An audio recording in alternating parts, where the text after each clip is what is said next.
नमस्कार मंडळी अँड तुम्हाला दिवाळीच्या खूप खूप खूप शुभेच्छा आमच्यातर्फे. हॅपी दिवाळी. हॅपी दिवाळी. तर आज स्पेशल ब्लॉग आहे. खूप गरमी आहे ऍक्च्युली इकडं, पण आम्ही आज बऱ्याच दिवसांनी ब्लॉग क्रिएट करतोय. सो ही माझी बालपणीची मैत्रीण. आम्ही बऱ्याच दिवसांनी एकत्र मिळालो, भेटलोय. एक वर्ष ना, एक ते दीड वर्ष झालंय. सो दिवाळीलाच आम्ही भेटतो मोस्टली. आणि आज दिवाळी निमित्त आम्ही असं बसलोय, बराच वेळच्या आम्ही गप्पा मारतोय. आणि गप्पा मारता मारता एक दोन किस्से लक्षात आले. ते म्हणजे यात्रेचे, ते आम्ही तुम्हाला सांगत आहे. असे बरेचसे पराक्रम आम्ही केलेले आहेत. तू पण आली ना. बरेचसे पराक्रम आम्ही लहानपणी केलेले आहेत, मी आणि सोनूनी. बाकीच्या मुली थोड्या सिन्सिअर होत्या, बट आम्ही खूपच म्हणजे डेअरिंग दाखवायचो. असायची काही नाही पण दाखवायचो. सो एक असा हॉरिबल किस्सा आम्ही तुम्हाला सांगतो, तो म्हणजे यात्रेचा. सांगा आता पुढचं. आम्ही जेव्हा लहान होतो तेव्हा यात्रेला गेलो होतो. सो लहानपणी आम्ही यात्रेला गेलो होतो. कुठं का?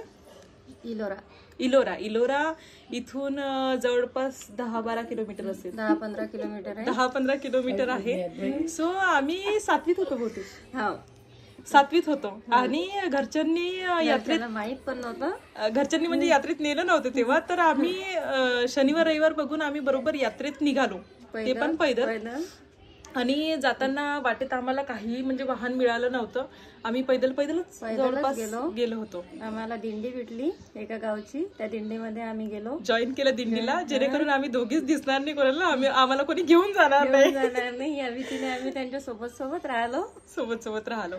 आणि आपल्याजवळ किती पैसे होते? आमच्याकडे जवळपास 50 रुपये, दोघी मिळून 50 रुपये असतील. त्यांचा आम्ही नाश्ता पाणी केलं आणि यात्रा फिरलो. आणि यात्रा फिरत फिरत आम्हाला एवढा उशीर झाला की म्हणजे इव्हिनिंगचे 6 वाजले होते. नंतर सोनू खूप घाबरली.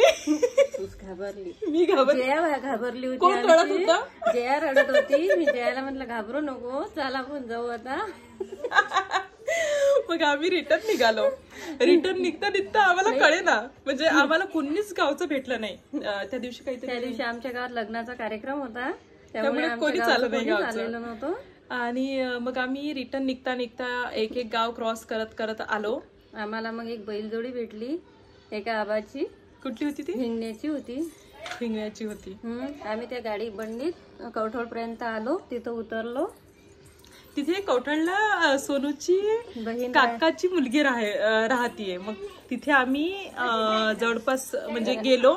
आणि त्या जिजूंचं आम्हाला नावही माहित नव्हतं, फक्त दीदीचं नाव माहिती होतं. तर ते विचारत तिच्या घरी गेलो. आम्ही दिवसभर म्हणजे भुकेलो होतो, फक्त नाश्ता केलेला होता, जे की 50 रुपये होते. आणि यात्रेत एवढं सामान होतं, आम्हाला काहीही मिळालं नाही, बिकॉज आमच्याकडे पैसेच नव्हते.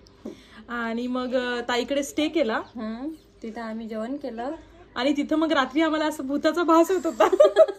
तिथे काय कंगन वाजतात वगैरे, काय का बांगड्या वाजतात, तसं आम्ही रात्रभर घाबरत होतो त्यांच्याकडे. आणि मग झालं, आम्ही जेवण केले आणि झोपी गेलो. सकाळी उठल्यानंतर आम्हाला आठवलं की आता घरी जायचं आहे. आम्ही फोन लावला आमच्या घरी. आणि मग फोन लावला. मग घरचे म्हटले या घरी. अच्छा, तिकडे आहे का? लवकर या, आम्ही वाट बघतोय. आणि मग जवळपास आम्ही 10:30 वाजता घरी पोहोचलो सकाळी निघून. आणि मी डायरेक्टली दप्तर उचललं आणि शाळेत गेली. आणि सोनूनी जे मार खाल्ला, सोनूनी खूप मार खाल्ला आई वडिलांचा. तू सुट्टी घेतली होती का? मग नाही, आली होती.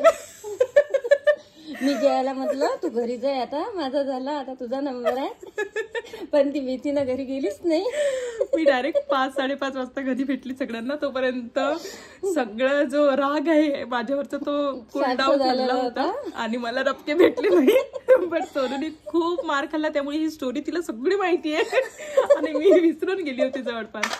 तर अशी मज्जा आमची यात्रेची. आम्ही एवढं लहान असून पण एवढ्या दोघीच आम्ही यात्रेत गेलो होतो. So we were very brave. म्हणजे डेअरिंग आम्ही खूप दाखवायचो. होते काय नाही, पण खूप हिंमत दाखवायचो पाहिजे आम्हाला. आणि मग स्वतःच रडायचो. सो अशी एक छोटीशी गोष्ट आहे आमची बालपणीची, जी की तुम्हाला पण आवडेल आणि तुम्ही पण असंच लहानपणी काहीतरी एन्जॉय केलेलं असेल, मस्ती केली असेल काही, किंवा आउट ऑफ द बॉक्स गोष्टी केलेल्या असतील तर त्या आम्हाला तुम्ही कमेंट करून नक्की सांगा. अँड आज इथेच आम्ही आजचा ब्लॉग एंड करतोय.